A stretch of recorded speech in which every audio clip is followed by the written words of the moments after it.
4천만 땡겨줘요. 3천만 원 땡겨주세요. 갑자기 웬 3천만 원 타령이냐? 어제 정의당이 총선 1호 공약으로 내놨는데 핵심이 바로 3천만 원입니다. 만 20세가 되는 청년 모두에게 3천만 원을 지급하겠다는 게 주요 골자인데 이른바 부모 찬스를 쓸 수 없는 흑수저 청년들에게 자립할 수 있는 최소한의 자산을 주자는 겁니다. 사실 요즘 청년들 학자금 대출이다, 주거비다, 생활고의 미래를 꿈꾸기가 쉽지 않죠. 물론 일부에서는 포퓰리즘 정책이다 비판이 나올 수는 있습니다. 그래서일까요? 심상정 대표 쿨하게 대놓고 인정을 했습니다. 그런 비난 따위는 아랑곳하지 않겠습니다. 그건 좋은 포퓰리즘이라고 생각합니다. 구체적인 재원도 밝혔는데요. 상속세와 증여세, 종부세 등을 좀 늘리고 부유세를 신설해 세수를 마련하겠다는 겁니다. 미래 세대에게 기성세대가 3천만 원을 땡겨주자는 제안, 판단은 유권자의 몫이겠죠. 한국당도 1호 공약을 내놨습니다. 요즘 공격 대상인 기승전 조에서 기승전 추로 바뀌었죠. 추풍 낙열, 검찰 인사를 둘러싼 갈등을 겨냥해 검찰의 인사권 독립과 공수처 폐지를 내세웠습니다. 문재인 정권은 헌법에 근거하지 않는 무소불위의 수사기구를 탄생시켰습니다.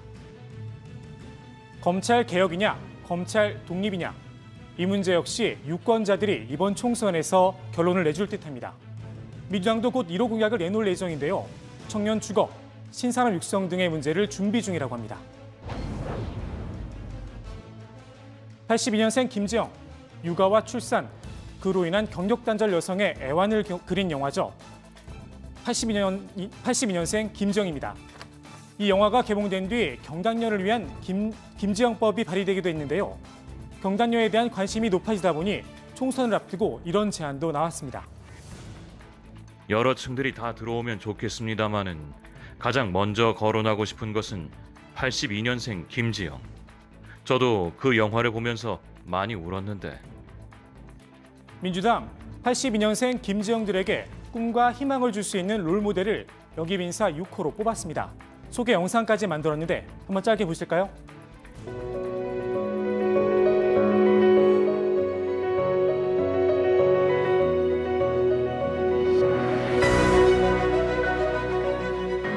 경제학 박사 출신 스타트업 창업가 홍정민입니다.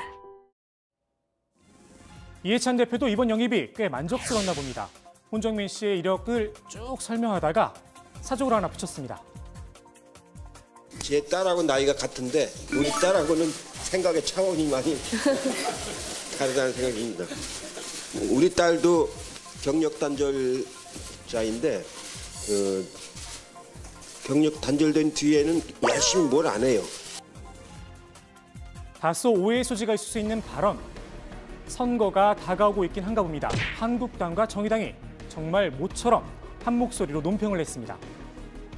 여성들의 경력 단절이 단순히 개인의 노력 부족으로 발생하는 문제라고 생각하는가? 경단녀의 삶에 대해 노력하지 않는다고 평가하는 행태는 설사 그 대상이 자신의 딸이라도 여당 대표로서는 부적절한. 이해찬 대표, 과거에도 몇 차례 말실수가 있었습니다. 베트남 부총리를 만난 자리에선 이런 이야기를 했죠. 한국에 있는 남자하고 결혼하는 베트남 여성들이 아주 많은데 다른 나라 여성들보다도 베트남 여성들을 제일 선호하는 편입니다. 장애인 단체 행사에선 역시 이런 말도 했습니다. 정치권에서는 와서 말하는 거 보면은 저게 정상인가 싶을 정도로 그런 정신장애인들이 많이 있습니다. 이 대표, 이번엔 조금 억울한 측면도 있을 듯합니다. 영입 인사인 홍정민 씨를 높여주기 위해 자신의 딸을 낮춰서 표현한 것뿐이다. 이런 해석도 나옵니다. 사실 이 대표의 말실수, 논란이 자주 되다 보니 민주당 대표실에서도 고민이 많았습니다. 사전에 말씀 자료를 챙겨서 드리는데 이 대표가 애드립 욕심이 좀 있다는 겁니다. 어제 논란이 된 부분 다시 한번 볼까요? 책상 위에 저렇게 원고가 놓여져 있고요. 보시는 것처럼 원고를 보면서 이야기를 합니다. 그러다가 쓱 웃으면서 문제 발언을 한 겁니다. 그 결과는 보셔서 아실 겁니다. 저도 어제 갑작스런 부장의 질문에 애드립을 치다 말실수를 했는데요. 방송 때도 선거 때도 말실수 조심해야겠습니다. 네, 양팔을 일자로 쭉 편 자세, 일명 십자가연설로 유명한 김두관 의원입니다. 김 의원, PK 지역 출마에 선거를 이끌어달라 요청을 받았었는데요. 그 십자가 지지 못하겠다 그런 뜻을 밝혔습니다. 들어보시죠.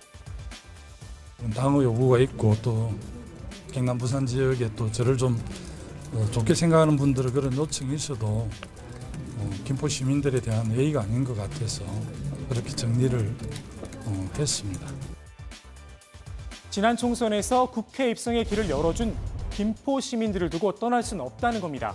기자들이 당에서 다시 요구를 하면 어떻게 할 거냐 재차 묻자 제가 경남에서 인기가 있는지 잘 모르겠다. 조금 솔직한 마음도 이야기를 했습니다. 김 의원을 내세워 PK 지역에서 낙동강 방어선을 구축하려던 민주당 입장에선 고민이 커졌습니다. 최근 민주당 지지율을 좀 볼까요? 지방선거 직후 50%대였던 지지율이 30%대까지 떨어졌습니다. 한국당과 격차도 오차 범위 내에서 역전이 됐습니다. 지금 수치만 놓고 봤을 때 물고 물리는 접전이 예상이 됩니다. 오늘 제가 준비한 발제 여기까지입니다.